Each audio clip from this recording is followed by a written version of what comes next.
बिस्मिल्लाहिर्रहमानिर्रहीम अस्सलाम वालेकुम dear students, welcome back to my channel. Next जो हमारा टॉपिक होगा that is about oxidation and reduction reactions. ठीक है जी। ऑक्सीडेशन रिडक्शन रिएक्शंस, इनको हम कलेक्टिवली रिडॉक्स रिएक्शन भी बोलते हैं। रिडॉक्स रिएक्शन, ठीक है।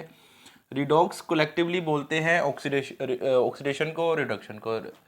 ये जो RED है इसका मतलब है रिडक्शन, और OX जो है इसका मतलब है ऑक्सीडेशन। तो इसको हम कलेक्टिवली रिडॉक्स रिएक्शंस भी बोलते हैं। ठीक है जी। तो जितने भी लिविंग ऑर्गेनिजम्स हैं, जितने भी ऑर्गेनिजम्स हैं, उनको अपने लाइफ को मेंटेन करने के लिए, ठीक है, मूवमेंट के लिए, रिप्रोडक्शन के लिए या ग्रोथ के लिए कांस्टेंट फ्लो ऑफ एनर्जी जो है वो रिक्वायर्ड होता है। ठीक है, यानी कि कोई भी जो वर्क है, कोई भी जो प्रोसेस है लाइफ का, जितने भी एनिमल्स हैं उनको परफॉर्म करने के लिए क्या चीज़ चाहिए होती है? एनर्जी चाहिए होती है। ठीक है, आप जैसे आपको पता है एनर्जी के बगैर हम कोई भी जो काम है वो नहीं कर पाते। ठीक है, अगर हम फूड नहीं ले रहे, फूड में क्या होती है? एनर्जी होती है। तो जितनी भी लाइफ के प्रोसेस हैं उनको परफॉर्म करने के लिए क्या चीज़ चाहिए होती है? एनर्जी चाहिए होती है। और ये कांस्टेंट फ्लो ऑफ एनर्जी जो है वो रिक्वायर्ड होता है एनिमल्स को अपने जो लाइफ के काम है या लाइफ के जितने भी प्रोसेस हैं उनको करने के लिए। ठीक है, अब ये जो जितने भी जो एनर्जी है ये कहाँ से हमें आ रही है? तो इस सूरत हाल में जितने भी प्रोसेस है, इस सूरत हाल में जो ऑक्सीडेशन रिडक्शन जो रिएक्शंस हैं, ये क्या है? डायरेक्ट सोर्स ऑफ एनर्जी हैं। हम लिख सकते हैं कि जे लिविंग ऑर्गेनिजम्स के अंदर जो रिडॉक्स रिएक्शंस हैं ये क्या है जी? और डायरेक्ट सोर्स ऑफ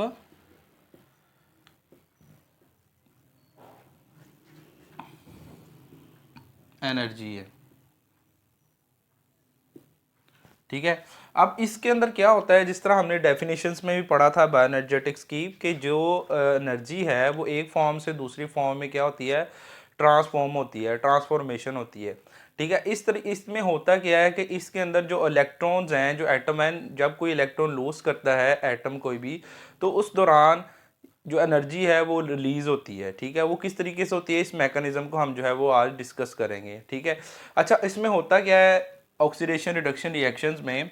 ठीक है, जब कोई भी एक एटम, फॉर एग्जांपल हमारे पास एक एटम है ए, ठीक है, जब एक एटम जो है वो अपने इलेक्ट्रॉन को क्या करता है? लूज करता है। ठीक है, तो उस केस में जो प्रोसेस होगा वो होगा ऑक्सीडेशन का। ठीक है, व्हेन एन एटम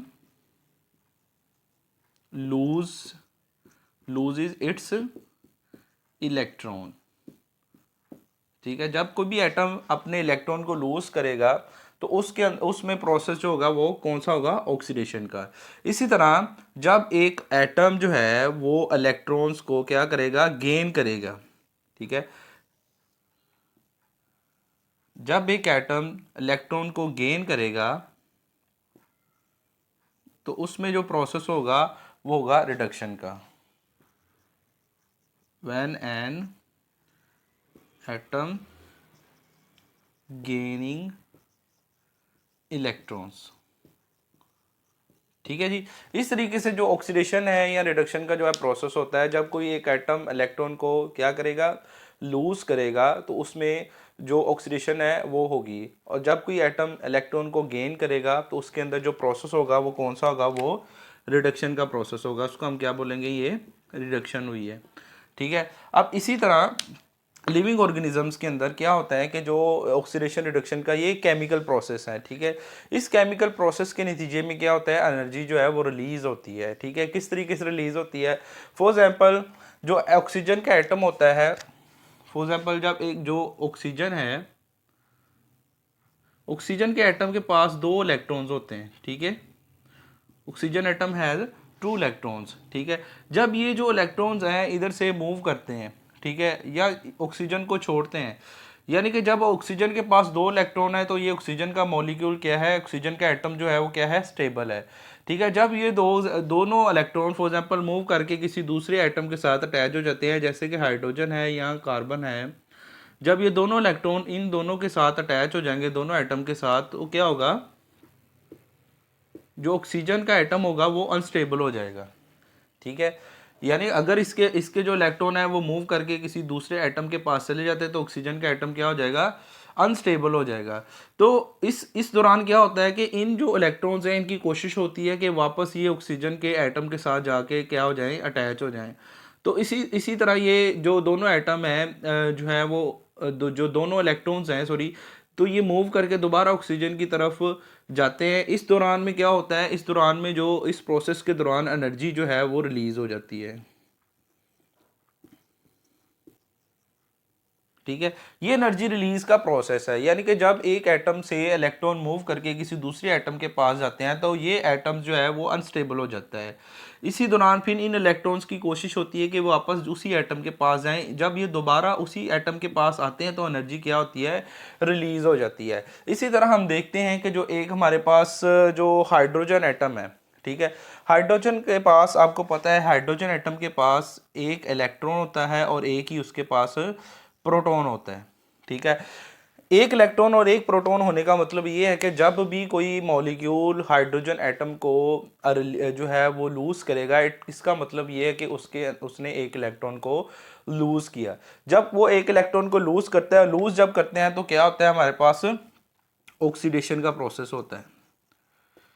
सिमिलरली जब कोई एक मॉलिक्यूल हाइड्रोजन के एटम को गेन करेगा, हाइड्रोजन के एटम को गेन करेगा, इट मींस कि उसने एक इलेक्ट्रॉन को क्या किया, गेन किया। जब वो गेन करेगा तो उसके अंदर क्या होगा प्रोसेस, उसके अंदर रिडक्शन का प्रोसेस होगा। इस तरीके से जो ये केमिकल प्रोसेस है ये होता है और इस तरीके से जो एनर्जी है वो रिलीज होती है। ठीक है, तो इसको मैं आपको एक बार फिर से रिवाइज कर देता हूँ। ऑक्सीडेशन रिडक्शन रिएक्शन को हम रिडॉक्स रिएक्शन भी कहते हैं। ठीक है, ऑक्सीडेशन में क्या होता है, ऑक्सीडेशन के अंदर जो एटम है वो इलेक्ट्रॉन को लूज करता है, और रिडक्शन के अंदर क्या होता है, वो कोई भी जो एटम है वो इलेक्ट्रॉन्स को क्या करता है, गेन करता है। इस दौरान में एनर्जी जो है वो रिलीज होती है। एनर्जी रिलीज होती है तो वो लिविंग ऑर्गेनिजम्स जो है ये अपने जो प्रोसेस है, जैसे ग्रोथ है, मेंटेनेंस है, मूवमेंट है या रिप्रोडक्शन का जो प्रोसेस है, उसके अंदर जो है ये यूटिलाइज करते हैं उस एनर्जी को। ठीक है, जैसे कि हमारे पास एक ऑक्सीजन का एटम है, उसके पास ऑक्सीजन के पास 2 इलेक्ट्रॉन होते हैं। जब वो 2 इलेक्ट्रॉन फॉर एग्जांपल मूव करके किसी दूसरे एटम के पास जाते हैं तो ऑक्सीजन अनस्टेबल हो जाता है। तो फिर इन्हीं इलेक्ट्रॉन की कोशिश होती है कि वापस ये ऑक्सीजन के पास जाएं। तो इस दौरान में क्या होता है, जब ये दोबारा वापस ऑक्सीजन के पास जाते हैं तो एनर्जी जो है ये रिलीज होती है। सिमिलरली प्रोसेस जो है ये हाइड्रोजन जो है इसके अंदर एक इलेक्ट्रॉन एक प्रोटॉन होता है। तो हाइड्रोजन जब एक मॉलिक्यूल हाइड्रोजन एटम लूज करता है, इट मीन्स कि उसने इलेक्ट्रॉन लूज किया, और जब वो गेन करेगा इट मीन्स कि उसने हाइड्रोजन के साथ साथ एक इलेक्ट्रॉन को भी गेन किया। लूज करने को हम ऑक्सीडेशन बोलेंगे और गेन करने को हम रिडक्शन के प्रोसेस बोलेंगे।